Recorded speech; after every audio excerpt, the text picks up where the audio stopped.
लेकिन इंडिया की जो आज पॉपुलेशन है ना, जो कहते हैं कि एक आम नागरिक, अगर हम लोग इकट्ठे हो जाएं ना तो फिर कुछ नामुमकिन नहीं है। अगर हम अपने मुद्दों की बात करने लगे हैं, हमारी जो परेशानी है, हमारे लाइफ में जो परेशानी है, उसको हम वोकली स्ट्रॉन्गली तरीके से उठाने लग जाएं, तो ये बदलाव आएगा। वो हम ही लोग हार मान जाते हैं। आपने बोला कि यार ये तो हमसे हो ही नहीं पाएगा, तो हार नहीं माननी है, हम खड़े होंगे, कुछ तो होगा। मैं तो लाइफ में ना अपनी में 1% पे भी काम करता हूँ कि 1% भी अगर मुझे लगता है कि यहाँ कुछ वो निकलेगा, 0.1% भी दिखता है तो मैंने कहा इस चीज़ में अपनी खुद की एनर्जी डालनी चाहिए। तो हम जो आम लोग हैं, मतलब जो आम, जिनको लगता है कि जिनके 50, 100, 500, 1000 करोड़ रुपए के धंधे नहीं हैं, जिनके घर में कोई बड़ा बदमाश नहीं है, डॉन नहीं है, मतलब समझ रहे हो, तो उस टाइप के लोग भी पॉलिटिक्स में, और धीरे धीरे आपको देखने को मिल रहा है चेंजेस हो रहे हैं, यंग लोग आ रहे हैं, मतलब वो रख रहे हैं। लेकिन हमें वो हिम्मत जुटा के आगे आएंगे तो मुझे लगता है धीरे धीरे ये ट्रेंड चेंज होगा। भाई इसमें वैसे हमने देखा तो है ही कि जैसे जब होता है कुछ कि भाई इसका इलेक्शन, डूसू का कुछ हो रहा है कि भाई एनएसयू ऐसे कोई है, तो भाई लफड़े इतने हो जाते हैं कि भाई कॉलेजेस में भाई गाड़ियों के शीशे टूट रहे हैं या गेट से कूद रहे हैं, कुछ ना कुछ हो रहा है। स्टूडेंट हैं, उनमें थोड़ा उत्साह भी होता है, पर मैं खुद वॉयलेंस को प्रमोट करने वालों में तो नहीं, मैं बहुत अपनी तरफ से, कई बार ऐसा होता है कि सामने से रिटेलिएशन इतना, मतलब सामने से इतना एग्रेसिव कुछ हो रहा होता है, तो रिटेलिएशन में कई बार होता है कि स्टूडेंट, यार हम लोग यंग होते हैं, कई बार गुस्सा, अब आपको कोई बार बार थप्पड़ मारने लगे तो कई बार तो आपका भी हाथ उठ ही जाएगा ना कि क्या यार अब तो अति हो गई। तो वो एक अलग चीज़ है। लेकिन नॉर्मली मैं वॉयलेंस को बिल्कुल सपोर्ट नहीं करता, और मैं और लोगों से बोलता भी हूँ, और आपके चैनल के माध्यम से बोलना भी चाहता हूँ कि वैचारिक तौर पे आपको मजबूत होना चाहिए, और वो जब वॉयलेंस को आप दूर रखोगे, मसला मनी पार को दूर रखोगे, तो एक बेहतर भारत की आप कल्पना भी कर सकते हो। जो भी आम लोग ये सुन रहे होंगे, या फिर जो आपकी बातें जो आप बोल रहे हो, जो लोग सुन रहे होंगे, वो यही बोल रहे होंगे, यार ये बंदा बोल रहा है, इसके पास बैकअप है, जिस घर से, जिस परिवार से, जिस बैकग्राउंड से ये आता है, इसके लिए थोड़ा आसान बन जा रही हैं चीज़ें, क्योंकि कहीं ना कहीं पता ही है यार, अगर कोई बंदा खड़ा होता है, पैसा तो रिक्वायर्ड होता ही है इस चीज़ के लिए इन दी एंड, बंदा अगर, तो it's very difficult for a common man to get into this, और ये पॉलिटिक्स को समझ पाना इस चक्कर में कि यार पैसा तो, यार उसके बिना तो बात बन ही नहीं सकती। नहीं यार देखो, पैसा मैं मानता हूँ, हाँ भाई खाने के लिए चाहिए, डीजे के लिए चाहिए, सब चीज़ चाहिए, लेकिन बड़ा स्ट्रांगली मैं आपको इसमें कन्विंस भी करने की कोशिश करूँगा कि खाली पैसा इज़ नॉट द ऑल्टरनेटिव। हाँ पैसा चाहिए, ज़रूरत है, लेकिन मैं आपको एग्जांपल देता हूँ। यहाँ 3 लोग बैठे हैं, अगर आप मेरे आइडिया से कन्विंस हो तो मैं 500 रुपये आपसे लूँगा, 500 रुपये आपसे लूँगा, 500 रुपये आपसे लूँगा। 500 रुपये 100 रुपये जुटाना, एक पब्लिक फंडिंग नाम की भी चीज़ है ना, क्राउड फंडिंग कहते हैं, तमाम चीज़ें कहते हैं।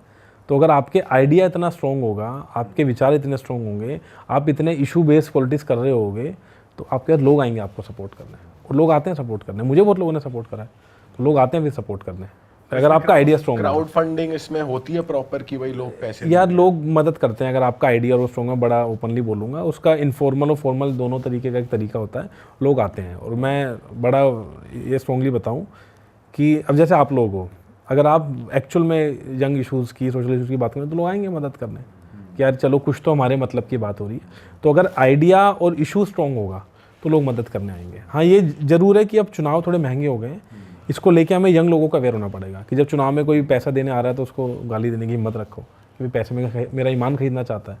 ये बात एग्री है कि चुनाव महंगे हो रहे हैं, चुनाव महंगे नहीं होने चाहिए, और जितने जितने चुनाव महंगे होते चले जाएंगे उतना उतना डेमोक्रेसी कम होती चली जाएगी, रियलिटी है, और डिक्टेटरशिप आती चली जाएगी।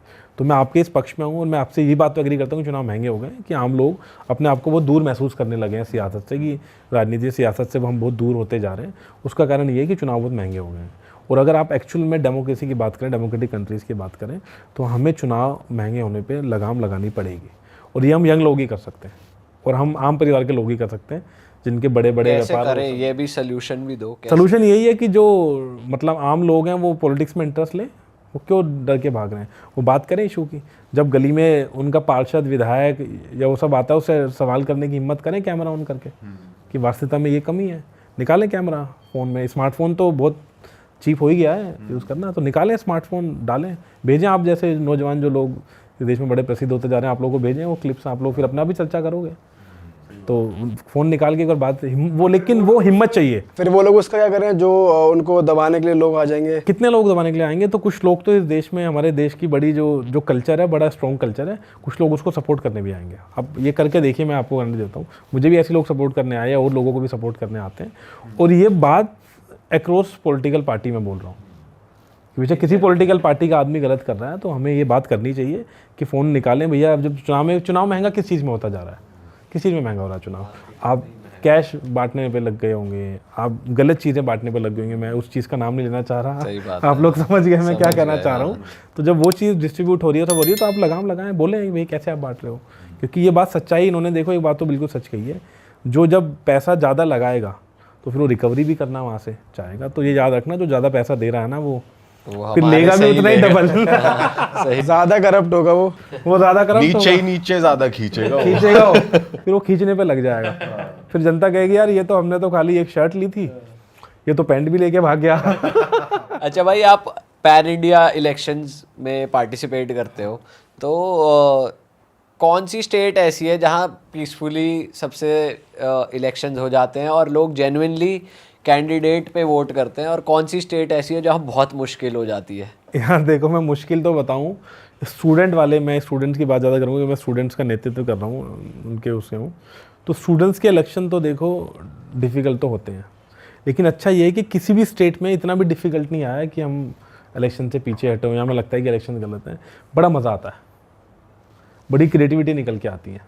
और एक्चुअल में आज के समय में हिंदुस्तान का स्टूडेंट बड़ा क्रिएटिव है, बड़ा टैलेंटेड है यार, मुझे गर्व होता है। सबसे ज़्यादा स्मूथली कौन से स्टेट में निकलते हैं इलेक्शंस? यार देखो, मैं खुद डीयू से रहा हूँ, तो देखो मैं तो पहला नंबर हमेशा डीयू को ही दूंगा कि सबसे ज़्यादा मज़ा तो यहाँ आता है। लेकिन और भी जो देश भर के कैंपस हैं जहाँ जहाँ इलेक्शंस होते हैं, एक्चुअली क्या ना, बहुत कम जगह इलेक्शंस बचे हैं अब, ये भी एक दुर्भाग्य हो गया, वो ज़्यादा जगह होने चाहिए। पर आप उन लोगों को क्या कहते हो जो स्टूडेंट्स हैं जो भाई ये मानते हैं कि किसी भी पॉलिटिक वाले मुद्दे में घुसना ही नहीं है, जो नोटा वोट करते हैं बेसिकली, या कुछ हाँ यार, नोटा अपना हाथ बढ़ाते ही नहीं है किसी चीज़ में। मैं उन स्टूडेंट्स को कहना चाहूँगा यार, आपको पार्ट तो लेना पड़ेगा, लेना चाहिए, वरना आपकी लाइफ में कभी ना कभी कोई ना कोई एक पॉलिटिकल प्रॉब्लम आपके सामने क्रिएट होगी।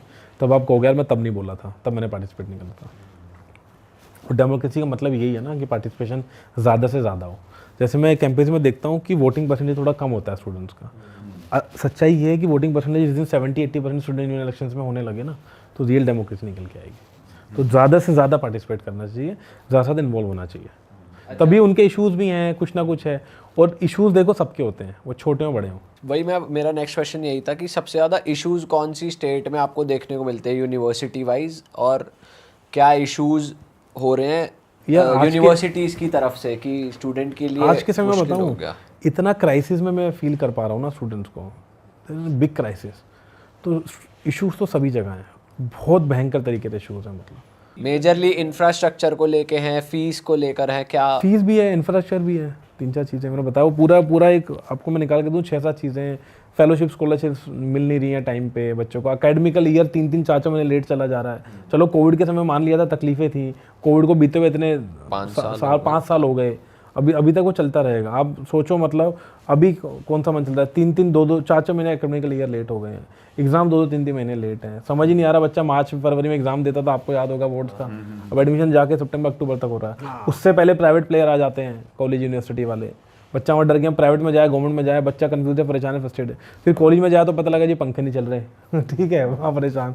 चलो वो भी देखा जाए कि मैं बिना पंखे ही पढ़ाई करने मंजूर है, तो फिर पता लगेगा जी जो अटेंडेंस का बड़ा ऐसा स्ट्रक्चर क्राइटेरिया, चलो अटेंडेंस भी देखे जाए, वो भी सब हो गया। तो पता लगे जो पेपर हो रहा है उस पेपर में कुछ ना कुछ उल्टा सवाल आ गया कि दोबारा पेपर होगा नहीं होगा, फिर वो भी मंजूर हो गया। तो पता लगा जी पेपर में कुछ और धांधली होने के लगी। अब तो वो आजकल ऑनलाइन बहुत सिस्टम आ गया, तो पता नहीं CUT में गड़बड़ है, किस में गड़बड़ है, तो फ्रस्ट्रेटेड है बच्चा। अरे वाह, आपने ये वीडियो यहाँ तक देख ली भाई, तुमने हमारी मेहनत सफल कर दिया। तुम ही लोग हो असली रियल हिट। और अगर आपको बहुत मज़ा आ रहा है ऐसी क्लिप्स में, ऐसी वीडियोस में, तो फटाफट जाइए प्लेलिस्ट पे बिंज वॉच कीजिए और सारी वीडियोस देख डालो और मौज काटो। That is it. हम मिलेंगे नए पॉडकास्ट में, नए क्लिप में। Till then bye bye, see you, take care, do subscribe.